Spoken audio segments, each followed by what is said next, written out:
What is up, guys? It is the Sound Alchemist, and today I'm back to bring you some lore on my Celestial Sons, the 11th Legion.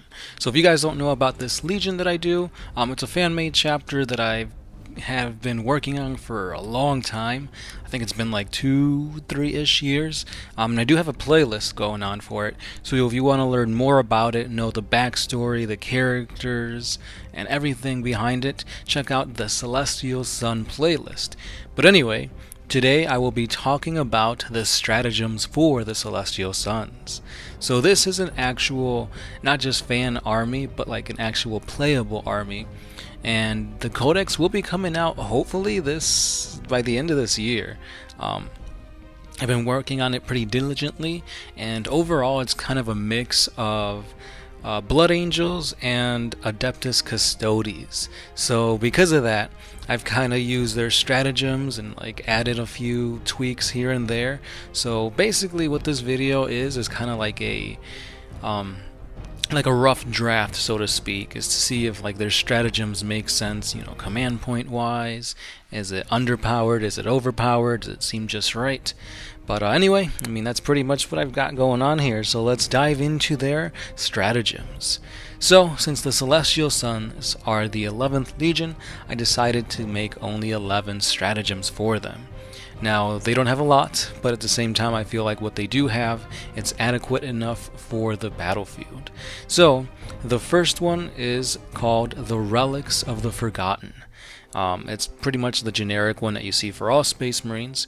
It's either 1 or 3 command points, and before the start of the battle, you can add a second relic for a single command point, or 2 relics for a third command point. Now you can't take 2 of the same relic, and all of the relics must go on different characters. So again, this is just, cookie cutter from the regular Space Marine stratagems. Next up is another one, the Orbital Bombardment. This is 3 command points, and it is a one-use only ability. Now, if your Warlord is a Space Marine that didn't move in the previous movement phase, instead of firing your Warlord's weapon, you can pick a spot on the battlefield with line of sight of your Warlord. Then, on a roll of 4+, the enemy unit suffers D3 mortal wounds, and you do this for every unit within 6 inches of that chosen point. So, I don't know. Again, Orbital Bombardment sounds cool. It fits thematically with the Celestial Sons, but I don't know if I'll be using this stratagem too often. Next up, we've got one that's from the Blood Angels Codex, the Wisdom of the Ancients. This is only a single command point, and with this ability, you can choose a Dreadnought at the start of any phase.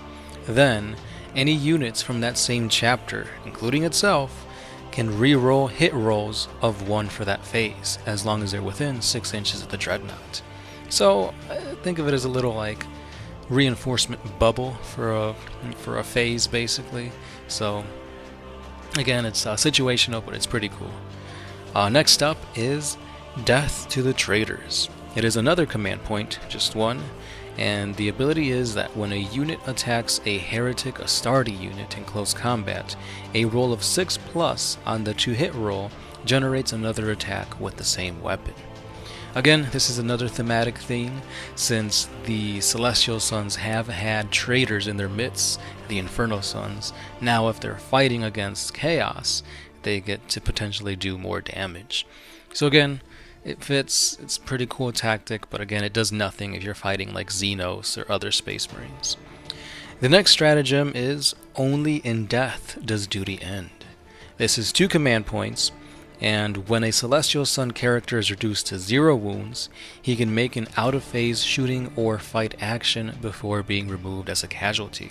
With this stratagem, it gives you the potential to do more damage on something. So let's say after a round of combat, you do damage and then the other character kills you. You could potentially, do that other attack and maybe bring him down alongside with you.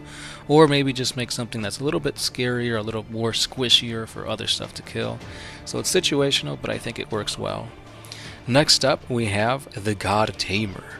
Now the God Tamer is only 2 command points, and you have to do this before the game starts. So you choose a single character, and then that character can then re-roll a single hit, wound, or save roll per turn. Now the lore behind this is that this character has, in a sense, become really powerful through fighting the Catan shards. They know how to attack, they know what to expect, and they've just been so powerful at taming Catan or enshackling them that they are now a very battle-hardened veteran. So, because of this, they can either hit better, wound better, or they just have tougher armor, from fighting all these Catan shards and whatnot. Continuing on, we've got Honor the Legion. This is 3 command points, and a Celestial Sun infantry or biker unit can then fight for a second time at the end of the fight phase. So this is similar to Only in Death Does Duty End, but instead of waiting for that unit to die, they could instantly just attack again. Really great for like a huge unit that's like made for close combat. Say if I gave all my 10-man tactical squads like bolt pistols and chainswords, now they're even more deadly in close combat. So it's really good, but again, it's 3 command points. Next up, we have one of my favorite stratagems called From Golden Light They Come. This is either 1 or 3 command points, and the ability is that during deployment, if 1 command point was used, a single unit of infantry, bikers, or dreadnoughts can be set up via teleportarium. If 2 command points were used, if 3 command points were used, then 2 units can be set up in the teleportarium. Now this is devastating because depending on what unit you put to deep strike, it is gonna mess up your opponent's plans. Say you've got the like a really powerful dreadnought with a multi-melta just ready to deep strike back in the enemy's ranks and just blow up something like that's a really cool ability. So I think I'll be using that one a lot. Now I'm not sure if the 1 and the 3 command points things make sense. Maybe I should just make it an even 2. But again, let me know what you guys think. We've only got 3 more stratagems, so let's continue on. The next one is called Weapons from the Dark Age, and it's a single command point. So I get to choose a single unit during my shooting phase, and I get to increase the damage characteristics of any and all plasma weapons in that unit. This includes the plasma pistol, plasma gun, plasma cannon, plasma incinerator, and the plasma talon. So basically, I'm doing 1 more damage with plasma weapons. Now, again, this is a specialty from the Celestial Suns, so there's going to be tons of plasma everywhere, so I'll be doing more damage, with that ability. Next up, we have Celestial Channeling for another command point. I get to use it before a Psyker attempts to manifest a psychic attack. Then I can roll 3d6 when taking the psychic test, and then I get to choose which d6 to ignore. So say I roll 3 dice and I perils. I can choose to ignore 1 of them, or maybe the perils gets off the ability, so I can choose to do that instead. Again, it's basically a little bit of insurance to getting off these psychic powers. And finally, we have the last stratagem, Wrath of the Catan.